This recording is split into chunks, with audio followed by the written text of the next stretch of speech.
বাংলাদেশের প্রাক্তন প্রধানমন্ত্রী শেখ হাসিনার পুত্র জয়, আজকে আমরা যেটা দেখতে পেলাম যে একেবারে কলকাতাতে ভিডিও কনফারেন্সের মাধ্যমে ইউনূস সরকারের বিরুদ্ধে কথা বললেন এবং তারপরেই কার্যত বিএনপি এবং ইউনূস জামাত তারা কার্যত ক্ষেপে গিয়েছেন এবং এর বিরুদ্ধে যেটা বলতে চাইছেন যে ভারত কেন এটাকে প্রশ্রয় দিচ্ছে, তাহলে কি ভারত সত্যিই চাইছে যে বাংলাদেশের যে নির্বাচন সেটা ভেস্তে যাক?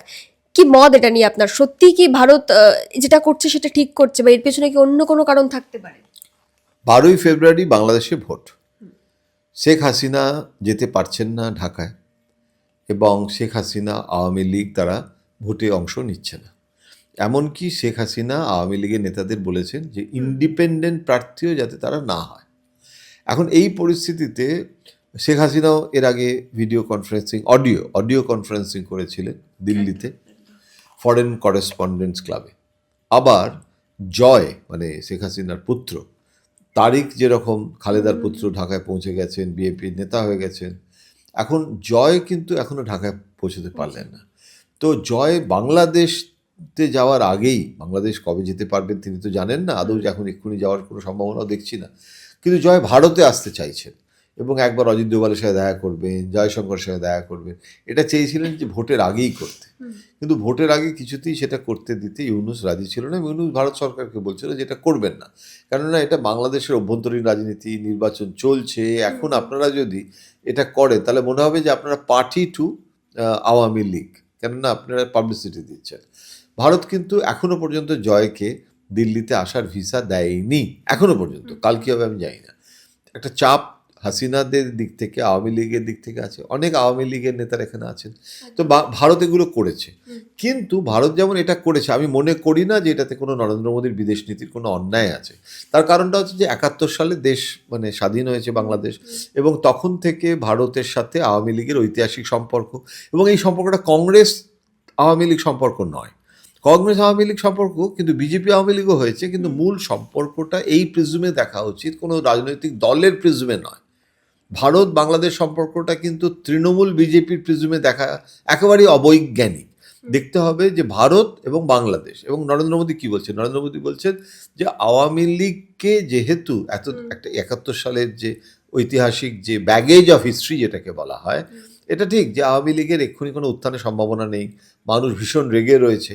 এমনকি আওয়ামী লীগের যে অ্যান্টি ইনকামবেন্সি তার বিরুদ্ধে, সেটা ভারতের বিরুদ্ধে চলে গেছিল, এবং মানুষ, বাংলাদেশের মানুষ এখনও অনেকটাই ভারত বিরোধী হয়ে রয়েছে, যার মানে জন্য বিএনপি এবং জামাত তারা তাদের ভোট ব্যাংক বাড়াচ্ছে অ্যান্টি ইন্ডিয়ানিজম করে।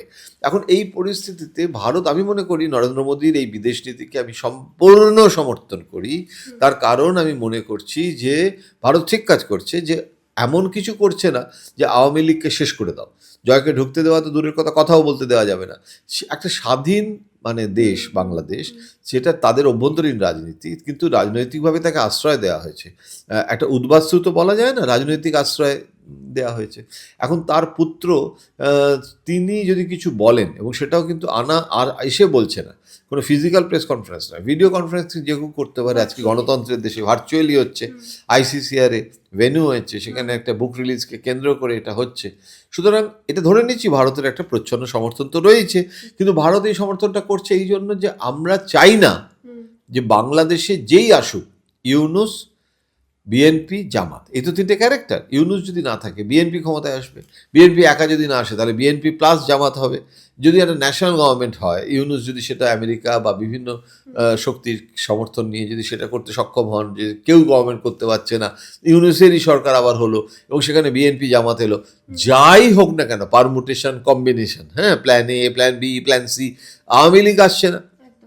কিন্তু আজকে যেভাবে পাকিস্তান করাচি থেকে সরাসরি ঢাকায় বিমান চলাচল শুরু হয়ে গেছে, পাকিস্তানের সেনাপ্রধান সে যাচ্ছে বাংলাদেশে মিটিং করতে, আইএসআই চিফ কতবার গেল। তাহলে পাকিস্তান যদি এখন বাংলাদেশে একটা নতুন সরকার গঠন হলে প্রি-71 অর্থাৎ অবিভক্ত পাকিস্তান, অর্থাৎ বাংলাদেশের সাথে পাকিস্তানের মার্জার বা পুরোপুরি কমপ্লিট সারেন্ডার টু পাকিস্তান, আরে বাবা, পাকিস্তান কি অবস্থা, তাদের আর্থিক অবস্থা, মানে পাকিস্তানের প্রধানমন্ত্রী বলেছেন যে আমার IMF এর কাছে আবার টাকা চাইতে লজ্জা লাগে, আমরা টাকা দিতে পারছি না, খেতেও দিতে পারছি না মানুষকে, তাহলে যে দেশটা অর্থনৈতিক সংকটে নিমগ্ন, বাংলাদেশ তাদের ওপর পুরোপুরি ডিপেন্ডেন্ট হবে আর ভারতের সাহায্য নেবে না, আর শুধু চীন তাদেরকে সব সাহায্য করবে, এটা হতে পারে না। বাংলাদেশও জানে সব থেকে ট্রাস্টেড নেবারিং কান্ট্রি হচ্ছে ভারত। ভারত সেই কারণে প্রি-71-এ যাওয়ার চেষ্টা যদি হয়, বা যেটা চেষ্টা একটা পাকিস্তান করছে, সেইটাকে কমব্যাট করার জন্য তখন তো কনফ্রন্টেশনে যেতে হবে। তার জন্য কিন্তু শেখ হাসিনাকে তুরুপের তাস হিসেবে ব্যবহার করছে। তাকে কিন্তু এই যে কিছুটা দেওয়া হচ্ছে, দিল্লিতে কিন্তু তারিখের এটা হলো না, এটা হচ্ছে পশ্চিমবঙ্গে। আজকে অল ইন্ডিয়াতে হলে অল ইন্ডিয়া পাবলিসিটি হতো, এটা তো একটু নম করে হচ্ছে। হ্যাঁ, এখন এইটা হলো, অর্থাৎ আমি হাসিনার সাথে সম্পর্কটাকে তিক্ত করলাম না, কেন করব? এত বছরের সম্পর্ক, সেটা আমি তো আর তারেক এবং জামাত কোনো পক্ষ কি প্রকাশ্যে বাংলাদেশের অভ্যন্তরীণ রাজনীতি নাক গলাচ্ছি, প্রকাশ্যে সমর্থন করছি না। যে আসবে ক্ষমতায় সেখানে, তার সাথে ভারতের বাইল্যাটারাল রিলেশনশিপ, অর্থাৎ দ্বিপাক্ষিক সম্পর্কটা, সেখানে বাণিজ্য আছে, সেখানে অন্য ইলিশ আছে, অনেক রকমের ব্যাপার আছে, সেগুলো এমনকি কালচারাল ইস্যুস রয়েছে, এগুলো সব থাকবে। কিন্তু তার মানে এই নয় যে আমরা এখনই কোনো প্রো বিএনপি প্রো জামাত হয়ে যাচ্ছি। সেটা তো এক্সিস্টিং সিচুয়েশনে যে রেজিম আসবে তার সাথে বাইল্যাটারাল রিলেশন করব, কিন্তু তাই বলে আমি ওদের কথায় আওয়ামী লীগকে দুর্মুষ করব, সেটাও হচ্ছে না। সুতরাং এই যে একটা খুব ট্রিকি ব্যালেন্স, অর্থাৎ, এবং সেটা কোনো গোপন কোনো ব্যাপার নয়, এটা কোনো রকেট সায়েন্স নয়। আজকে যদি বাংলাদেশের ইউনুস কিংবা অন্য কোনো নেতা ভারতে থাকতেন, তারও এটা করা উচিত ছিল। সুতরাং এটা একদম ফরেন পলিসির basic principal Narendra Modi follow করছেন। আজকে যে সে কারণে যেটা হয়েছে, তাতে বাংলাদেশকে এই বার্তাই দেওয়া হয়েছে, ওটা যেমন হয়েছে সেরকম আমরা তো তোমাদের বিরুদ্ধে কোনো রকম অ্যাকশান বা কোনো রকম কিছু করছি না। তোমরা বাংলাদেশের মধ্যে রয়েছো, তোমরা যদি আমাদের দেশের মধ্যে রোহিঙ্গা ঢোকাও বা পাক জঙ্গি ঢোকাও, তখন আমরা বাংলাদেশের বিরোধিতা করবো, নচেত বাংলাদেশের সাথে আমরা খামোখা প্রতিবেশী রাষ্ট্রের সাথে ঝগড়া করতে যাব কেন? সুতরাং আমি মনে করি নরেন্দ্র মোদী যেটা করছেন ঠিক করছেন। এবং এ রাজ্যে যখন বিষয়টা হলো, মুখ্যমন্ত্রী মমতা বন্দ্যোপাধ্যায় এ নিয়ে কোনো বক্তব্য বা কোনো পোস্ট কিছুই করেননি। না, মমতা বন্দ্যোপাধ্যায় যেদিনকে শেখ হাসিনা উড়ে চলে এলো দিল্লিতে, বিধানসভায় মমতা বসছিলেন, সেই ঘটনাচক্রে সেদিন আমি মমতার সামনে বসেছিলাম, আরও বেশ কিছু সাংবাদিক ছিলেন, এবং চিফ সেক্রেটারি ডিজি ঘন ঘন আসছে, হাসিনা কত দূর পৌঁছলো, কোথা দিয়ে আসবে, সেসব নানা রকমের চলছিল। সেই দিনও তিনি বলেছিলেন, কোনো মন্তব্য তিনি করেননি, এবং তিনি বলেছিলেন যে এটা উদ্ভূত পরিস্থিতি, খুব সুখের নয়, প্রতিবেশী রাষ্ট্রে আগুন লাগলে তার আঁচ এসে পড়ে, কিন্তু আমরা বাংলাদেশ নিয়ে কোনো কথা বলবো না, কারণ এটা ন্যাশনাল সিকিউরিটির ব্যাপার, এটা কিন্তু বাইল্যাটারাল ইস্যু গভর্নমেন্ট অফ ইন্ডিয়ার সঙ্গে, এটা কোনো ডোমেস্টিক ইস্যু নয়। আজকে ইলেকশন কমিশনের কাছে কি ঝগড়া করছেন মমতা, কিন্তু বাংলাদেশ নিয়ে মোদির সাথে ঝগড়া করছেন না। সুতরাং উনি কোনো পক্ষেরই মানে পক্ষে বা বিপক্ষে, বরং রাজ্য বিজেপি কেন হাসিনার হয়ে শুভেন্দু অধিকারী বেশ কিছু কথা হঠাৎ বলে ফেললেন, সেটা আমার কাছেও আমাকে বিস্ময় সৃষ্টি করেছে, কারণ সেটাও কিন্তু অল ইন্ডিয়া বিজেপি করেনি। এই যে রাজ্য সঙ্গে কেন্দ্রের একটা তফাৎ, রাজ্যের সাথে যে কেন্দ্রের শুধু তফাৎ নয়, ভোট আসছে পশ্চিমবঙ্গে, সেখানে সংখ্যালঘু হিন্দুরা বাংলাদেশে যে মারা গেছে, সেইটাকে মূলধন করে রাজ্য বিজেপি তারা বলতে চাইছে যে দেখো, একদিকে সংখ্যালঘু হিন্দুরা মারা যাচ্ছে বাংলাদেশে, আর এখানে কিন্তু রোহিঙ্গা আর মুসলমানদেরকে প্রোটেকশন দিচ্ছে মমতা। এইটার জন্য শুভেন্দু এটা করছেন, এটা বুঝতে কোনো অসুবিধা নেই, কিন্তু মমতা সেটাকে কাউন্টার এভাবে করছেন যে তুমি বাংলাদেশের হিন্দুরা হিন্দু, আর এসআইআরে যে সমস্ত হিন্দুরা মারা যাচ্ছে, আত্মহত্যা করছে বিএলওরা, তারা হিন্দু নয়। সুতরাং এইটাকে ধর্মের প্রিজমে দেখো না, এটা মানে রিলিজিওসিটি দিয়ে দেখো না।